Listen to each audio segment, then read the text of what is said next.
Hello student, welcome to Atul education. तो जैसा कि मैंने आप लोग को वादा किया था फ्रेंड कि हम लोग ज़्यादा टाइम बर्बाद नहीं करेंगे एग्जाम के टाइम, तो मैं आपको शॉर्टकट ट्रिक में पूरा चीज़ें सिखाने वाला हूँ। तो इससे पहले मैंने एडमिशन ऑफ पार्टनर्स के कैसे लेजर बनाते टैली करते हैं 10 से 12 मिनट में मैंने आपको सिखा दिया था। तो आई होप आप लोगों ने वो वीडियो देखा होगा। अभी मान लेते कि यदि एग्जाम में जनरल एंट्री पूछ लिया, तो क्या आपको जनरल एंट्री रट्टा मानना चाहिए क्या, या आपको पता रहेगा कौन कौन से जनरल एंट्री आएगा? नहीं। तो कैसे लॉजिकली हम लोग जनरल एंट्री पास कर सकते हैं, तो मैं आपको पूरा यहां पर बताने वाला हूं फटाफट कैसे जनरल एंट्री सीख सकते हैं। और एडमिशन ऑफ पार्टनर्स के अंदर जनरल एंट्री कौन कौन से चीजों का बनता है, तो सबसे पहले याद रखना कि जो भी बैलेंस शीट रहता है, बैलेंस शीट में जो कुछ भी हम लोग ट्रांसफर करते हैं, यहाँ पे डेट की जगह आप सीरियल नंबर लिख सकते हो, ठीक है। यहाँ पे डेट की जगह पे हम लोग सीरियल नंबर भी यूज करते हैं। तो आपको सबसे पहला जनरल एंट्री क्या पास करना है, जो भी आपके बैलेंस शीट दिए रहेंगे, ठीक है, वो बैलेंस शीट में से जितना भी आइटम मैंने बोला था, असेट्स को असेट्स में ट्रांसफर कर देना, लायबिलिटीज को लायबिलिटीज में ट्रांसफर कर देना, कैश को कैश बैंक के डेबिट साइड में, पार्टनर्स कैपिटल को पार्टनर्स कैपिटल में ट्रांसफर कर देना। ये सब ट्रांसफर का किसी का भी एंट्री नहीं बनता है, सिर्फ एक ही का एंट्री बनता है जब हम लोग क्या करते हैं, जो भी हमारा रिजर्व रहता है, ठीक है, कोई भी रिजर्व हो गया या प्रॉफिट एंड लॉस हो गया या जनरल रिजर्व, रिवेन्यू रिजर्व, कोई भी रिजर्व रहेगा उसको हम लोग को ट्रांसफर करना पड़ता है, ट्रांसफर टू पार्टनर्स कैपिटल। जब हम लोग उसको ट्रांसफर करते हैं ट्रांसफर टू पार्टनर्स कैपिटल, तो इसका एंट्री बनता है। किसको ट्रांसफर करते हैं? ओल्ड पार्टनर को। किसको ट्रांसफर करते हैं? Old partner. तो आपको याद रखना है कि ये सब किसको देना है, सिर्फ ओल्ड पार्टनर को देना पड़ता है। अभी देखो कैसे एंट्री बनेगा, ये सब पहले से लायबिलिटीज में रहता है। क्या रहता है? लायबिलिटीज में रहता है, मतलब पहले से सब क्रेडिट होता है। इसमें से कोई एक ही आइटम दिया रहेगा, सब नहीं दिया रहेगा। जो भी दिया रहेगा उसको डेबिट कर देना। जैसे मान लो प्रॉफिट एंड लॉस दे दिया रहेगा तो profit and loss account debit. मान लो जनरल रिजर्व दिया रहेगा तो जनरल रिजर्व अकाउंट डेबिट कर देना। रिवेन्यू रिजर्व दिया रहेगा तो रिवेन्यू रिजर्व अकाउंट, जो भी दिया रहेगा उसे डेबिट कर देने का, क्योंकि ये सब लायबिलिटीज पहले से क्रेडिट होता है। तो ट्रांसफर करने के लिए इसे डेबिट करना पड़ता है। इसके जगह पे हम लोग क्रेडिट किसको कर देंगे? ओल्ड पार्टनर को। जैसे ए, वो मेरा ओल्ड पार्टनर है, तो ए कैपिटल और B capital to B capital हो गया, ठीक है। तो जैसे मान लेते कि अमाउंट कितना है, 10,000 है, इसको इक्वल रेशियो में डिवाइड करके दे देने का, 5,000 5,000, देन डन। एंट्री आ गई। एक ही एंट्री पास होती है सिर्फ इसमें, असेट्स में से सब आइटम ट्रांसफर करने का। बाकी सब एंट्री कौन सी पास होती है? जो आपके एडजस्टमेंट दिए रहते हैं, जितने भी एडजस्टमेंट रहेंगे सबकी एंट्री बनती है। तो एडजस्टमेंट में से बाकी पूरे बैलेंस शीट में से सिर्फ एक एंट्री बनती है। तो एडजस्टमेंट से कौन कौन सी एंट्री आ सकती है? पहला फर्स्ट एंट्री आएगा, new partner bring cash. New partners bring cash for capital.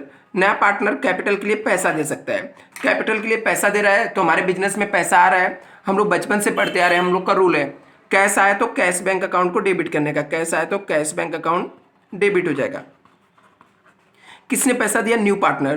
तो न्यू पार्टनर्स कैपिटल अकाउंट्स क्या हो जाएगा? क्रेडिट हो जाएगा। New partners capital accounts credit हो जाएगा। जो भी अमाउंट रहेगा हम लोग यहाँ पर लिख देंगे, ठीक है। जैसे 1,00,000 है तो यहाँ पर 1,00,000 लिख सकते हो। जो भी अमाउंट रहेगा, ठीक है, यहाँ पर आपको अमाउंट जस्ट डाल देना है। अभी नेक्स्ट एंट्री क्या आएगी? गुडविल की आती है। गुडविल की अलग अलग बहुत सारी एंट्री बनती है, सिर्फ इसमें अलग अलग एंट्री जो रहता है गुडविल का ही बनता है। तो गुडविल की एंट्री से रिलेटेड मैंने ऑलरेडी चैनल पे वीडियो अपलोड किया हूँ, एक वीडियो देख लोगे सब गुडविल की कॉन्सेप्ट भी क्लियर हो जाएंगे। फिर भी मैं एक एंट्री यहाँ पे बता देता हूँ। जैसे मान लो गुडविल वैल्यूएशन का है और न्यू पार्टनर गुडविल के लिए पैसा लाएगा, तो जो मैंने एडमिशन ऑफ पार्टनर्स का इसके पहले वाला वीडियो जिसमें शॉर्टकट मैंने बताया था कैसे लेजर में पोस्टिंग करते हैं, उसके अंदर एक बताया था न्यू पार्टनर जब गुडविल के लिए पैसा लाएगा तो क्या क्या एंट्री बनेगा। और यहाँ पे मैं गुडविल वैल्यूएशन का बता देता हूँ। तो 2 एंट्री तो आपका ऐसे ही हो जाएगा 2 वीडियो के अंदर। अभी गुडविल वैल्यूएशन करेंगे तो गुडविल हमारे लिए असेट्स आता है, तो असेट जनरेट होगा तो गुडविल अकाउंट क्या हो जाएगा? डेबिट हो जाएगा। और इसका एंट्री बनता है, ओल्ड पार्टनर्स को हम लोग क्रेडिट कर देते हैं, ए कैपिटल और बी कैपिटल। जब तक सब में पहले से न्यू रेशियो नहीं दिया रहेगा तब तक सब कुछ को ओल्ड रेशियो में डिवाइड करने के। जैसे मान लो गुडविल हम लोग का वैल्यूएशन किया 50,000, तो इनका ओल्ड रेशियो मान लेते इक्वल है, तो एक को 25,000 और 25,000 हम लोग ऐसे दे देंगे, डन।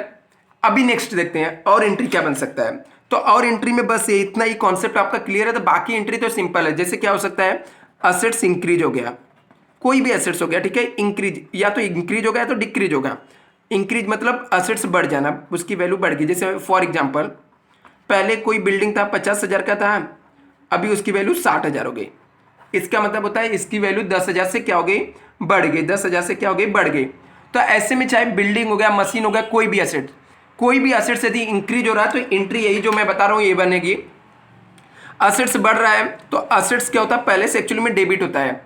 असेट्स जो होता है पहले से डेबिट होता है, हम लोग बचपन से पढ़ रहे हैं। यदि असेट्स डेबिट है तो इंक्रीज हो रहा है, इसको इंक्रीज करने के लिए उसे और डेबिट कर देने का, असेट्स अकाउंट डेबिट हो जाएगा। असेट्स की वैल्यू बढ़ गई तो असेट्स अकाउंट डेबिट हो जाएगा।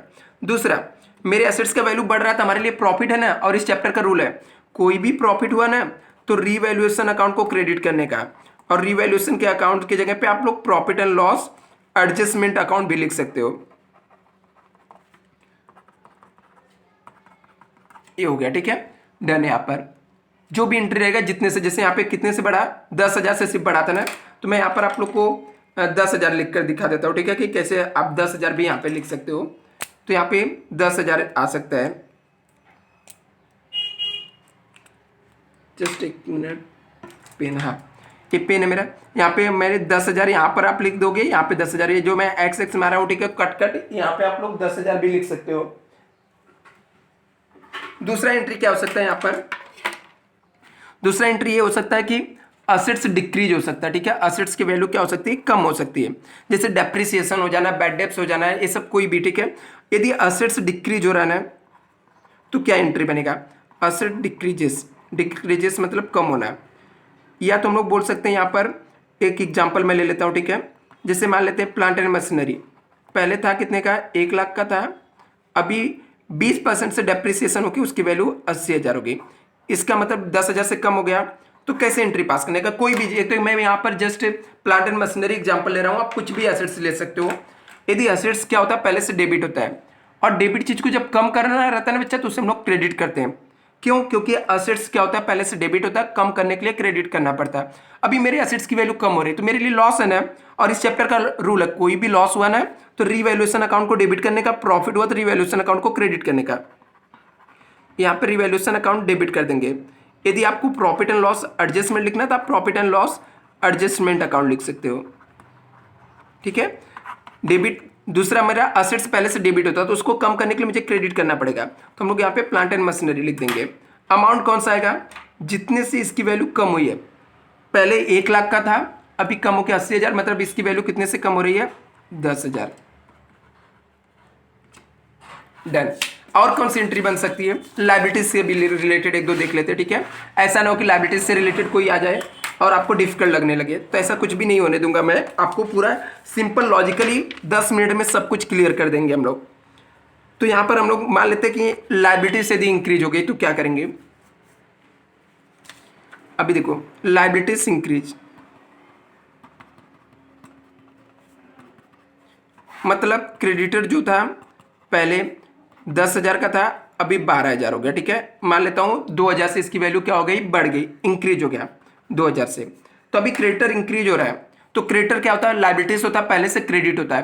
तो याद रखना, क्रेडिट चीज को बढ़ाने के लिए उसे और क्रेडिट करना पड़ता है, तो हम लोग को क्रेडिटर क्या हो जाएगा, क्रेडिट हो जाएगा। और हमारे लिए लॉस हुआ, हमारा कर्जा बढ़ रहा है ना, तो हमारे लिए लॉस है, और कोई भी लॉस हुआ है तो रीवैल्यूएशन अकाउंट को डेबिट करेंगे, या उसकी जगह पे profit and loss adjustment account. जो भी अमाउंट रहेगा, ठीक है, लिख देंगे यहाँ पर, अमाउंट लिख देंगे, मतलब जैसे यहाँ पे 10,000 से बढ़ के 12,000 हुआ तो 2,000 डेबिट में आ जाएगा, 2,000 अमाउंट कहाँ पे आ जाएगा, क्रेडिट में आ जाएगा, 2,000। उल्टा इसका, यदि लायबिलिटीज डिक्रीज हो रहा है और ज़्यादा क्या हो सकता है, लायबिलिटीज कम हो सकती है, डिक्रीज हो सकती है, जैसे लायबिलिटीज डिक्रीज हो गया, आपको दिया रहेगा क्रेडिटर राइटअप, ठीक है, क्रेडिटर राइटअप करना, राइटअप मतलब होता है कैंसिल करना है, कम कर देना, ठीक है।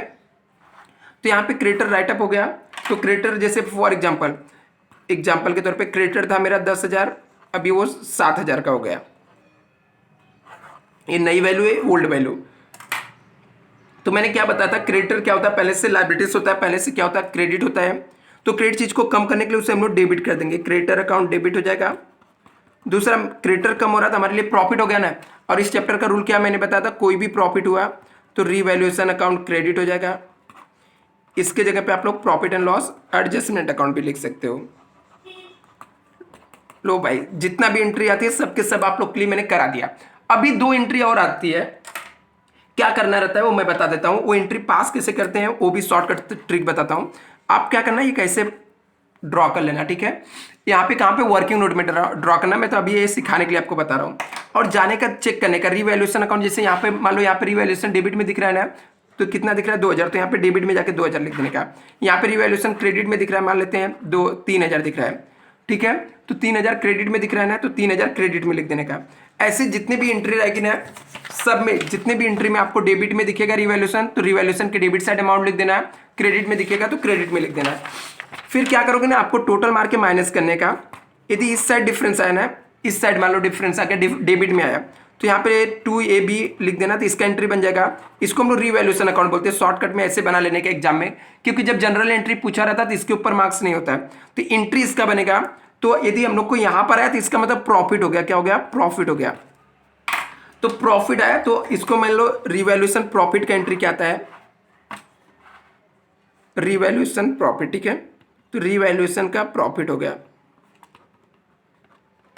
अभी रिवैल्यूएशन का प्रॉफिट हुआ तो इसका एंट्री बन जाता है revaluation account debit, revaluation debit to old partner, क्योंकि ये जो प्रॉफिट रहता है वो ओल्ड पार्टनर को देते। तो ऐसे आप प्लस माइनस करके, जैसे 3000 इस लिखोगे, इसमें से 2000 माइनस करेंगे तो 1000, तो एक को 500 आ जाएगा। ऐसे शॉर्टकट में क्या करने का है, लेजर बना लेने का, और हम लोग को एंट्री जो रहेगा लिख देने का यहाँ पर। तो एंट्री बन जाएगा रिवैल्यूएशन अकाउंट डेबिट, प्रॉफिट हुआ तो रिवैल्यूएशन अकाउंट डेबिट हो जाएगा to old partner, A capital to B capital. ए एंट्री हम लोग का बन जाएगा। और इसके रिवर्स यदि मान लो लॉस हो गया, ठीक है, लॉस हो गया, इस साइड का ज्यादा आ गया, यहाँ पे डिफरेंस है, तो यहाँ पे भी ए और बी आएंगे, तो इसका एंट्री बन जाएगा, ये दोनों डेबिट हो जाएंगे और रिवैल्यूएशन अकाउंट क्या हो जाएगा, क्रेडिट हो जाएगा, क्योंकि लॉस को हम लोगों ने पार्ट्स कैपिटल में ट्रांसफर किया। तो ऐसे में रिवैल्यूएशन लॉस का एंट्री क्या बनेगा, तो ऐसे में हम लोग पार्टनर्स कैपिटल को डेबिट कर देंगे, A capital account debit, B capital account debit to revaluation account या प्रॉफिट एंड लॉस एडजस्टमेंट, जो भी रहेगा, ठीक है, इसका अमाउंट यहां पर लिख देने का। डन, ठीक है। तो इतने में पूरा एंट्री आपको कवर हो गया। पूरा बड़े बड़े वीडियो देखने की जरूरत नहीं है, बड़ा बड़ा रिवीजन देखने की जरूरत नहीं है। एक सम का सॉल्व करने का मैंने वीडियो आपको अपलोड कर दिया हूं, प्रैक्टिकल सम, वो आप देख लो। इतना लास्ट मोमेंट पे पढ़ना है, जो कॉन्सेप्ट बताया कॉन्सेप्ट करो, एक सम सॉल्व करके जाओ, आपके पूरे मार्क्स आएंगे, कोई भी टेंशन नहीं लेना है। ऐसा नहीं हुआ पढ़ के सर तो अभी क्या करें, हम लोग छोड़ देते हैं, अकाउंट फेल हो जाएंगे, ऐसा कुछ भी नहीं। मैं हूं आपके लिए नए नए ट्रिक, शॉर्टकट ट्रिक लाके हमेशा आपको बताते रहूंगा। Thank you so much.